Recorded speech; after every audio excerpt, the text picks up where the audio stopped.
તો આજે સપ્તાહનો છેલ્લો દિવસ હતો અને ઘણા સમય પછી આજનો શુક્રવાર આપણને થોડોક પોઝિટિવ રહેતો દેખાયો છે, ન માત્ર સાપ્તાહિક ધોરણે પરંતુ આજે ઇન્ટ્રાડેમાં પણ બજારે એક તેજી દર્શાવી છે।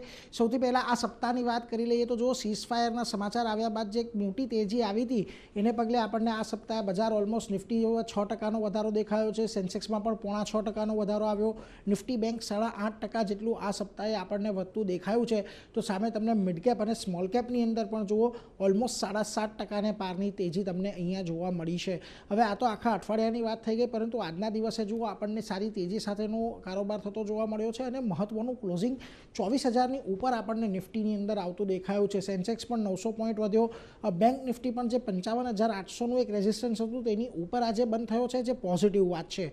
મિડ કેપ અને સ્મોલ કેપ પર આવો ત્યાં પણ આજના દિવસે એક સારી તેજી જોવા મળી, જુઓ ઓલમોસ્ટ 1.5% મિડ કેપ, 1.5%થી થોડો વધારે આપણને સ્મોલ કેપ બંધ થતો દેખાયો। હવે આજના દિવસે મોટે ભાગના સેક્ટર આઈટીને છોડીને તમામ સેક્ટરમાં ગ્રીન ઝોનમાં કારોબાર હતો, જેમાંથી સૌથી વધારે તેજી જુઓ ઓટોમાં આવી, રિયલ્ટીમાં આવી, ફિન નિફ્ટીમાં આવી, પીએસયુ બેંકમાં આવી। આ સિવાયના પણ મોટે ભાગના સેક્ટર આજે તમને ગ્રીન ઝોનની અંદર જ બંધ થતા દેખાયા છે।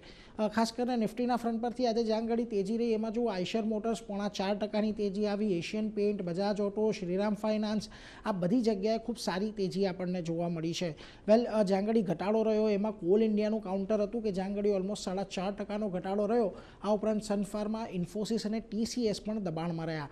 મિડ કેપની અંદર તમને લેન્સકાર્ટની અંદર સારી તેજી આજના દિવસે જોવા મળી, ઓલમોસ્ટ 6.5% જેટલો સ્ટોક વધ્યો। આ ઉપરાંત Adani total gas, ICICI Pru AMC, Ashok Leyland, આ બધી જગ્યાએ સારી તમને તેજી દેખાઈ છે, પરંતુ જ્યાં દબાણ આપણને જોવા મળ્યું એમાં મોટે ભાગે આપણને આઈટી કંપનીઓનો જ સમાવેશ થાય છે, જેમાં જો કોફોર્જ, એમ્ફેસિસ, ઇન્ફોએજ અને persistent સિસ્ટમની અંદર આપણને દબાણ જોવા મળ્યું। વેલ હવે આજનું ક્લોઝિંગ એટલા માટે પણ મહત્વનું છે કે આ સપ્તાહના સૌથી ઉચ્ચતમ સ્તર પાસે આપણે બંધ થયા છે 24,050 અને 24,000ની ઉપર પણ બંધ થયા છે। હવે જો આપણને આ વીકેન્ડ દરમિયાન જે બેઠક થવાની છે એમાંથી કોઈ નેગેટિવ સમાચાર નથી આવતા તો પછી આવતા અઠવાડિયે પણ આપણને આ તેજી કન્ટિન્યુ રહેતી જોવા મળી શકે છે।